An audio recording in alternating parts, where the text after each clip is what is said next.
They woke up, and something was already there.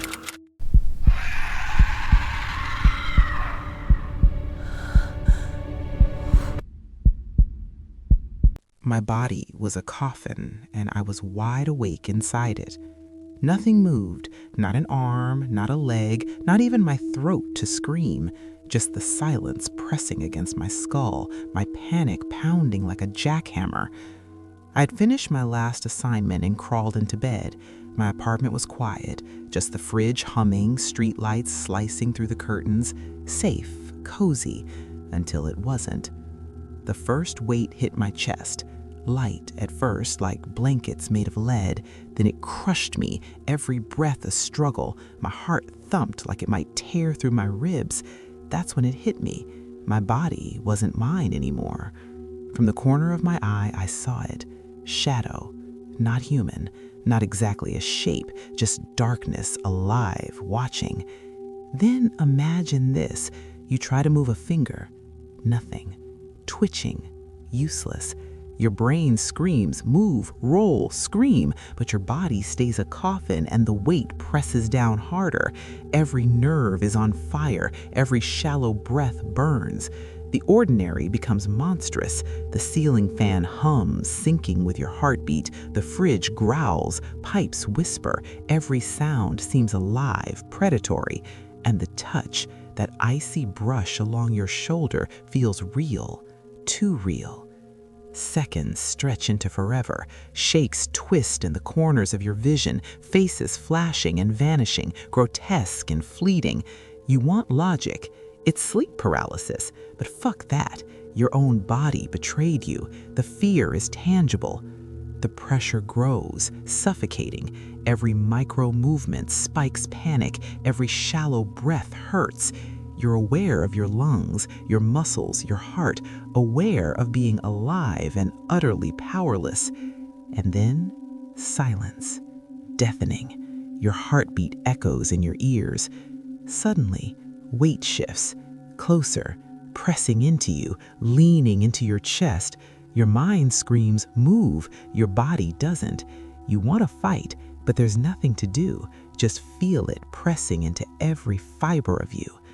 You start to notice little things you wouldn't normally, the way the air smells, metallic, sharp, wrong, the way the blinds move slightly without wind, the way the shadows in the corners stretch unnaturally, twisting ever so subtly. Imagine your own room becoming alien, familiar textures warped into threats you can't name. Then desperation kicks in. You finally jolt upright, sweaty, tangled in blankets, lungs on fire, heart thumping like a bass drum. Look around. Empty apartment. Safe, or so it seems, but it's not over. Every creak, flicker, shadow whispers that your body betrayed you. Sleep after that night is a gamble. Lights on, phone close, music low. Close your eyes and imagine that weight pressing down again, the betrayal of your own muscles, the subtle whisper at the edge of perception. And just when you think it's gone, you realize the marks aren't on your body, they're on your mind. That coffin, that shadow, that helplessness, it lingers, permanent, inside you. Every small noise now makes your chest tighten. Every sudden draft of air makes your stomach twist. Even when the sun is up, your apartment feels alien. Imagine sitting at your desk typing and feeling your muscles lock for a second, as if that night is clawing its way back into your body. That microsecond of panic sends your pulse sky high. And here's the final blow. Months later, it comes back not in nightmares, but in mundane moments. A door creak, a flicker of light, a blanket shifting. Your chest tightens, your fingers twitch, your throat goes dry. You know what's coming before it even happens. The terror isn't in the shadow, it's in your own body, turning against you. And the truth? You're never safe. Not in bed, not in the dark, not even when you're awake. Sleep paralysis isn't a monster under the bed. It's you, trapped in yourself, fully awake, fully conscious, and completely helpless. And sometimes, closing your eyes isn't rest. It's reliving the coffin, the shadow, the betrayal. The weight presses down on you like it never left, and now even the thought of falling asleep becomes a threat. So when you turn off the lights tonight and feel that first bit of pressure on your chest, don't bother fighting. You already know your body isn't going to listen. I was staring at my laptop, third cup of cold coffee sitting untouched on the desk. My vision blurred, lines of text twisted like they were alive. I didn't fall asleep. I was dragged under, and when I woke up, my office chair felt like an electric chair. My body refused to cooperate. Arms, legs, throat, all frozen. My brain screamed, but nothing moved. Imagine this. Your body is working against you while your mind is fully conscious. Every muscle a traitor, every breath a betrayal. Panic pulses through your veins like molten metal. The office around me seemed ordinary at first, papers stacked neatly, pens lined up. But then something warped the familiar. The pen on my left began rolling slowly across the desk without anyone touching it. The monitor flickered, and in the glow, the faces of emails I had sent flashed back at me, distorted, mouths open like silent screams. Your chest tightens. The chair beneath you feels like it's pressing spikes into your spine. The hum of the computer fan becomes a chant, taunting, mocking your helplessness. You want to move, to escape, but your body is a coffin, and every second stretches like hours. I could feel my own heartbeat in my teeth. I tried to speak, but the words refused to form. Then the whispers started. Familiar voices, twisted. My mother's voice calling me from the hallway. My coworkers' laughter echoing in a pitch I've never heard before. Nothing made sense. Nothing was safe. The shadows weren't general anymore. They were precise, sliding along the stacks of paper, wrapping around my legs, curling into the corners where the walls met the floor. They weren't quite human, but they mimicked humans I knew, and each movement felt intentional, personal. Imagine trying to push off the chair, roll onto the floor. Your fingers twitch but refuse to bend. The frustration builds into a panic that wraps itself around your chest like a vice. Every breath burns. Every second is a torture session devised by your own body. Then comes the hallucination that hits harder than the paralysis itself. The coffee cup slides slowly toward the edge of the desk. A hand appears from nowhere, or maybe it's my own imagination, and it pushes it. You know that if it falls, it'll shatter, but you can't move to stop it. Your body betrays you again. Time fragments. The line between wakefulness and nightmare blurs. I'm aware of everything. The smell of stale coffee, the plastic of my chair pressing into my skin, the soft hum of fluorescent lights, but it's all wrong.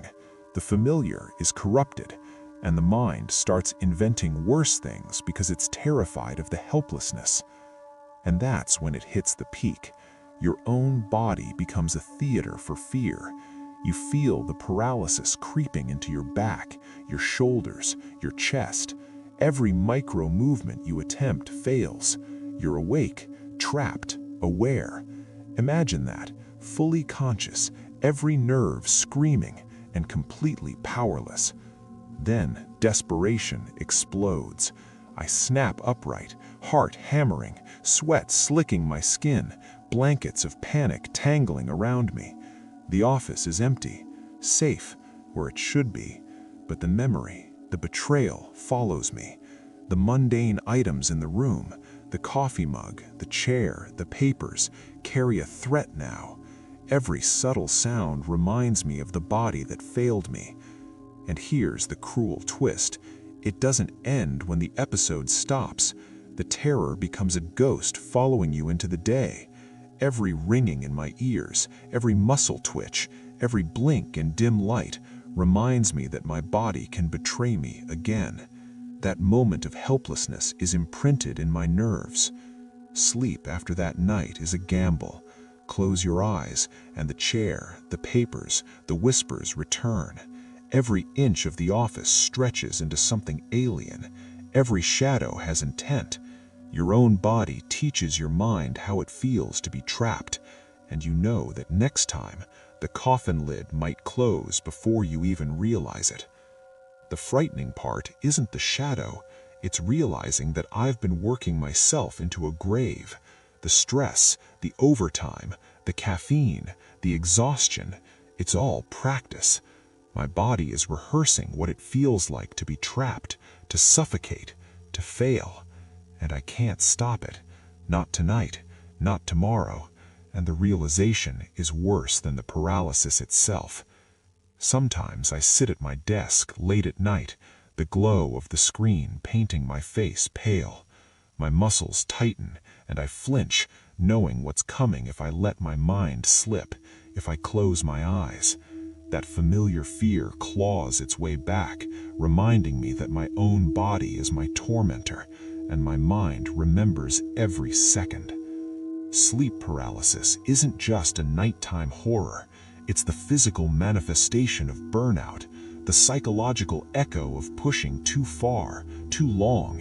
And every time fatigue edges me to the brink, I hear the faintest whisper, feel the lightest pressure, and I know it's waiting.